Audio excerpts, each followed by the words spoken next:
Chapter 5. Isn't this all about fasting, a type of dieting? Well, no.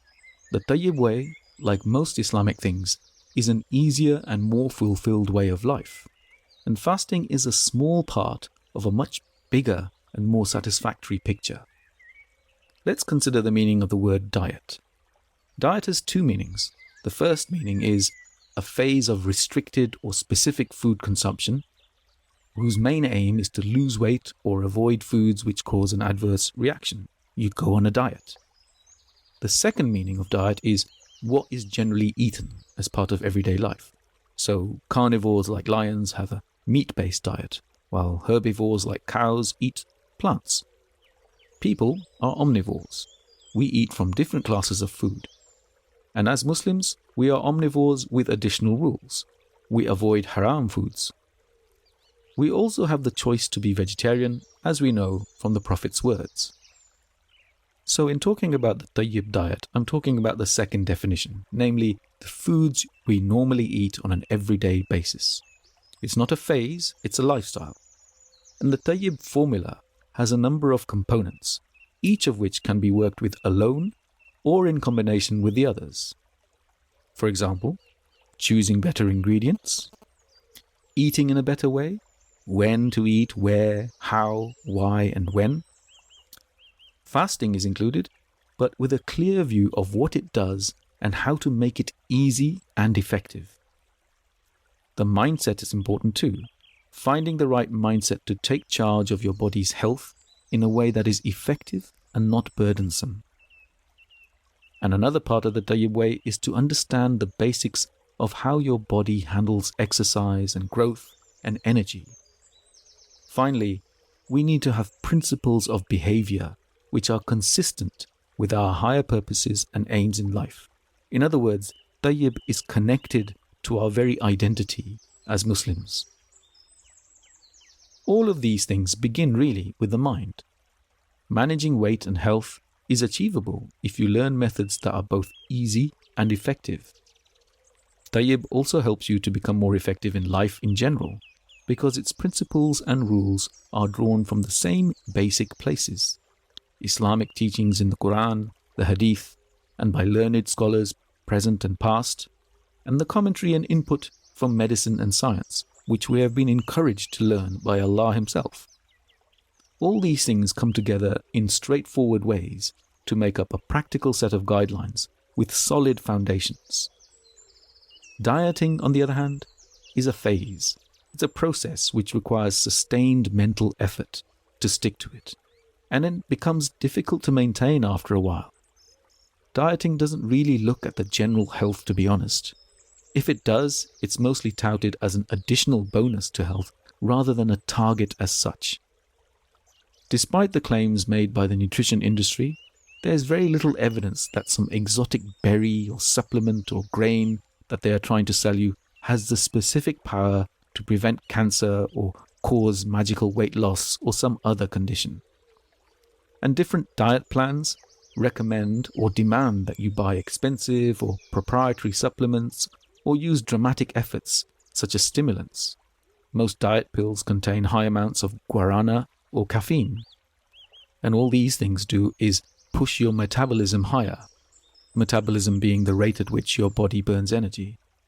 And at the amounts contained in the pills, the caffeine and guarana are often too high to be sustainable. The assumption about dieting is that you take on a temporary difficulty, a set of activities or special foods and rules which are designed to get you to some kind of fixed point of weight or appearance. Perhaps it means well, but you can see that this is problematic. Diets with all their particular demands are difficult to maintain, and once you stop, your old habits return, and that's not your fault. It's very difficult to keep up your sprint beyond the finish line. So dieting leaves us without much real long-term control. Different diets declare demanding rules that you must impose on yourself, and those rules are often unclear or difficult to adhere to in the heat of the moment.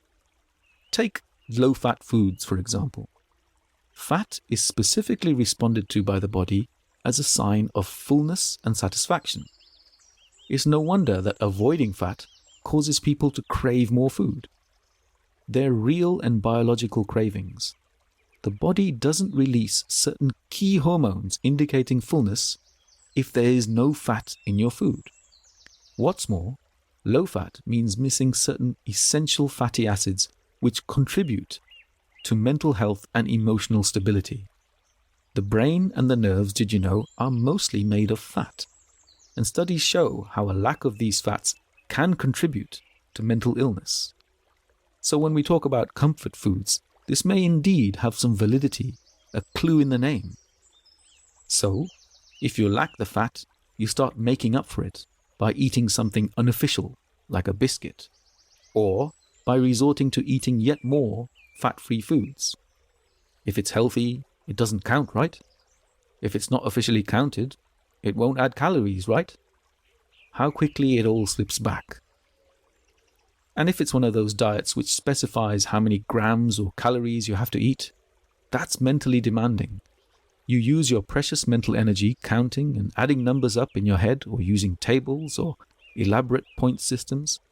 Unless you're some kind of robot, your day becomes complicated and other things fall by the wayside as your diet dominates your thinking. Or you end up just eating the same boring recipe. All of this is just almost impossible to carry on for very long without feeling worn out and miserable and losing track of other important things in life. And these are just the legitimate, well-intentioned diets. Then there are those diets which promise the earth for no effort at all. One neat trick, they say, or one special set of pills or foods, they claim. They prey on the fact that most diets don't work and people become more desperate to try anything. The same applies for things like cancer and long-term pain. There are no end of weird and wonderful methods and so-called experts, gurus, promising to cure what nobody else has so far done. I hope I can guarantee you one thing. Most doctors are not out to brainwash you, and neither are they furious about some diet secret that some online advert claims to magically reveal. That said, most doctors are not experts in nutrition either. They haven't been trained in it. Unless they have specifically looked into the field, most doctors are just as likely to believe the same received wisdoms about food as everyone else. What I'm saying is most doctors have been equally misled. These are not just my opinions, they're based on fact. The research about diets is official and true. Dieting has a greater than 95% failure rate. No wonder there's so many outlandish and unfounded adverts, and mindlessly forwarded WhatsApp and Facebook posts suddenly seem very appealing to someone whose health and weight or self-esteem are in a poor state. It couldn't hurt to have a look, we tell ourselves, and then we are hit with fairy tale claims and pictures of people holding out their enormous trousers out in front of their new slim bodies. It's free to find out more. Just enter your information to join the movement, they tell us. So we give our email address or even our credit card details, and we head further in. And by doing so, we are unknowingly giving in to forces that psychologists call things like commitment bias, sunk cost bias, and cognitive consonance. These phenomena describe how the moment we spend more time on anything, the more irrational part of the mind, the nafs, starts to believe that we'll find something good, because we somehow want to justify the time we spend. Our judgment gets lost, and we spend the money that they want us to spend. And yet another failed attempt gets underway. Most of us are told to not skip a meal. We're also told that eating small amounts often is better than eating twice or thrice a day. Skipping a meal is harmful, we're told, and eating little and often is better because it puts less strain on your gut. This is nonsense. I'm sure the food industry loves this kind of misinformation. We seem to snack all the time nowadays. Brunches, teas, working lunches, coffee shop treats. It's as if we see food as an aside to keep us going, and not the important time of gratitude and acknowledgement of Allah's provision that it ought to be. Taking this approach, it's no wonder that our insulin levels are always middling to high or swinging up and down, because we're always eating sugars and carbohydrates. When does the body ever get a chance to reset itself? When does the mind ever get a chance to just experience a steady state of consistent energy when our blood sugar is not swinging up and down? When the body starts to burn away excess fat without our needing to be exhausted and demoralized from endless exercise and dieting? When can we enjoy that additional mental clarity and consistency that comes from having steady blood sugar levels? Very rarely, unless we start doing things very differently. And the answer lies in an entirely different way of thinking, challenging the accepted wisdom and using actual evidence from science underwritten by Islam. Eating foods free from sugar and carbohydrates stops the insulin from spiking up. Replacing those foods with rich, tasty foods high in fat and proteins may just be worth it. So we'll look into that. Skipping meals may be just exactly what we need. Going without food is like a reboot of the hormones and the digestion. More than that, it's like exercising the full range of the body's normal processes. Let me explain. Any normally functioning system needs to be able to switch from building itself up to the opposite, cleaning up after the growth, breaking down the excess.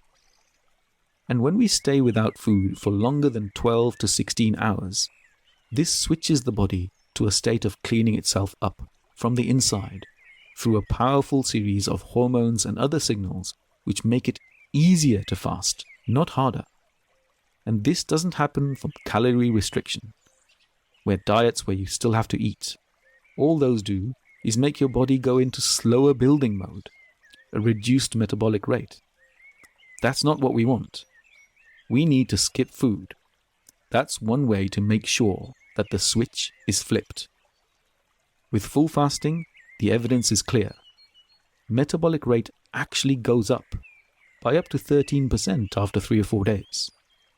But the fasting state doesn't happen until around 12 to 16 hours after your last meal. That means between 4 and 12 hours after eating, if you feel hungry, that's not real hunger, that's false hunger. If you just forge through that state by remaining fasted, then your body will switch to burning fats and your hunger disappears because you have activated a fresh energy source from inside yourself, your own fats. You don't need to eat the food because your body starts using up that excess energy that it has stored as fats previously. This is again borne out by evidence from medical trials where doctors found the opposite of what they expected. People who fast for longer actually see hunger levels decrease as long as they still have fat to burn. You would have to be extremely thin indeed to not have fat to burn. If you have fasted yourself, you may remember days when you stopped being hungry. It is not being so hungry that your hunger dies, and it's not due to the stomach shrinking either. It's a clear result of your body switching into a healthy state of energy release by using its own internal sources. People who fast also report increased mental clarity. And again, this is not something just they feel. It's borne out by medical trials, where cognition, thinking, of fasting people was measured and compared with non-fasting people along several different scales, such as concentration, switching from one task to the other, short-term memory, and so on. Turned out that the fasting people showed improvement along the majority of areas, including mood stability and anxiety control. The only thing that the fasting people didn't do as good in was in something called immediate explosive physical energy. And that's the kind of energy which athletes need when they're playing certain sports, for example. So, for athletes who train when they fast, it's advisable to do their explosive type training during eating periods or near the time to iftar. But for the rest of us, this makes no difference. Losing this explosive element is equally felt as a benefit in the mental functions. For those of us who struggle with emotional outbursts, there will be a natural reduction in this tendency when you fast. End of chapter.